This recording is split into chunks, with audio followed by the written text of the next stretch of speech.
Hello बच्चों, तो आप प्रश्न को देखते हैं। दो पासे को एक साथ फेंके जाते हैं। संभव परिणामों को लिखिए। दोनों पासों के ऊपर अंकों का योग 13 से कम प्राप्त होने की प्रायिकता ज्ञात कीजिए। तो दिए गए प्रश्न की मुख्य अवधारणा की बात करें तो बच्चों देखो यहाँ पर। तो बच्चों देखो, यदि घटना ए के घटित होने की प्रायिकता को हम पे ई से प्रदर्शित करें तो पे ई बराबर हो जाएगा ए के अनुकूल परिणामों की संख्या बटे कुल संभावित परिणामों की संख्या के। तो ई के अनुकूल परिणामों की संख्या को एन ई से प्रदर्शित करते हैं तथा कुल संभावित परिणामों की संख्या को एन एस से प्रदर्शित करें तो पी ई बराबर हो जाएगा एन ई बटे एन एस के। तो इस मुख्य अवधारणा की सहायता से बच्चों हम दिए गए प्रश्न को हल करेंगे। बच्चों देखो, प्रश्न क्या कहा गया है। दो पासे को एक साथ फेंके जाते हैं तो संभव परिणाम को हमें लिखना है। तो यहाँ से बच्चों देखो, जब हम एक पासे को एक बार फेंकते हैं तो यहाँ से बच्चों देखो हमें कुल 1 से 6 तक परिणाम प्राप्त होते हैं। 1 2 3 4 5 6। अब बच्चों देखो, दो पासे को एक साथ फेंका जाता है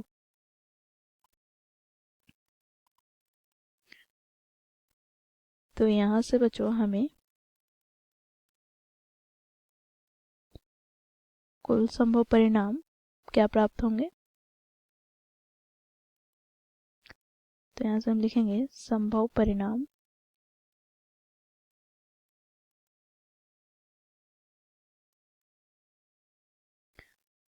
तो यदि दो पासे को एक साथ फेंकते हैं तो पहले पासे में यदि हमें एक आए और दूसरे पासे में भी अंक एक आए तो हमें दिक् प्राप्त हो जाएगा 1,1। इसी प्रकार पहले पासे में 1, दूसरे पासे में 2, पहले पासे में 1, दूसरे पासे में 3, इसी प्रकार 1,4, 1,5, 1,6। ठीक है। फिर यदि पहले पासे में अंक 2 आ जाए और दूसरे पासे में 1, फिर पहले पासे में 2, दूसरे पासे पे भी 2, फिर 2,3, 2,4, 2,5, 2,6।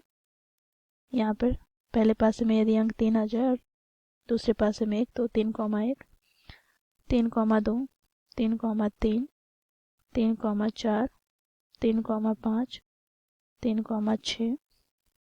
इसी प्रकार पहले पासे में यदि अंक 4 आ जाए और दूसरे पासे में 1 तो 4,1, 4,2, 4,3, 4,4, 4,5।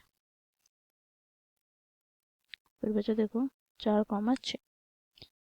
फिर यदि यहाँ पर 5,1, 5,2, 5,3, 5,4, 5,5, 5,6। फिर यहाँ पर यदि पहले पासे में अधिकतम 6 अंक आ जाए और दूसरे पासे में 1 तो 6,1, फिर 6,2, 6,3, 6,4, 6,5, 6,6 अर्थात दोनों ही पासों के ऊपर 6 आए। ठीक है। तो इस प्रकार बच्चों हमें कुल संभव परिणाम इतने प्राप्त हो गए। तो यहाँ से हम अर्थात कुल संभव परिणामों की संख्या की बात करें अर्थात एन की बात करें तो ये हमें कितना प्राप्त हो जाएगा। तो बच्चों देखो यहाँ पर कुल कितने परिणाम यहाँ पर हमें प्राप्त हो जाएंगे। तो 6 छक 36। अब बच्चों प्रश्न में हमें क्या बोला गया है। तो यहाँ पर हम मान लेते हैं माना घटना ए बराबर, बच्चों देखो हमें ज्ञात करना है दोनों पासे के ऊपर अंकों का योग 13 से कम होने की प्रायिकता। तो यहाँ से हम लिखेंगे ई बराबर अंकों का योग 13 से कम होना है।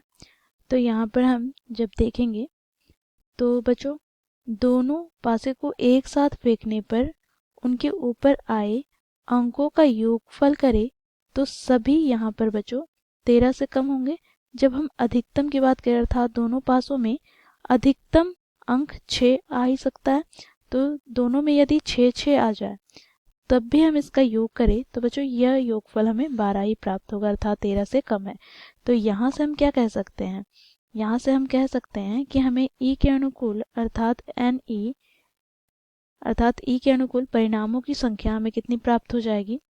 तो यहाँ पर जितने भी संभव परिणाम हैं अर्थात प्रतिदर्श समष्टि है, ये सारे अर्थात 36। ठीक है, अब बच्चों इसकी हमें प्रायिकता ज्ञात करनी है। तो बच्चों यहाँ पर हम लिखेंगे पी ई बराबर एन ई बटे में एन एस के। बच्चों एन ई हम लोगों ने ज्ञात किया है 36, बटे में एन एस क्या है तो 36, तो 36 से 36 कट जाएगा तो हमें 1 प्राप्त होगा, अर्थात ये हमें प्राप्त हो गया 1। तो यहाँ से बच्चों हम लोगों ने निष्कर्ष निकाला कि दोनों पासे को एक साथ फेंकते हैं तो उनके ऊपर आए अंकों का योगफल 13 से कम होने की प्रायिकता हमें कितनी प्राप्त हो गई, तो 1। तो ये हो जाएगा बच्चों हमारा दिए गए प्रश्न का उत्तर। आशा करती हूँ आप लोगों को ये प्रश्न समझ में आया होगा। धन्यवाद।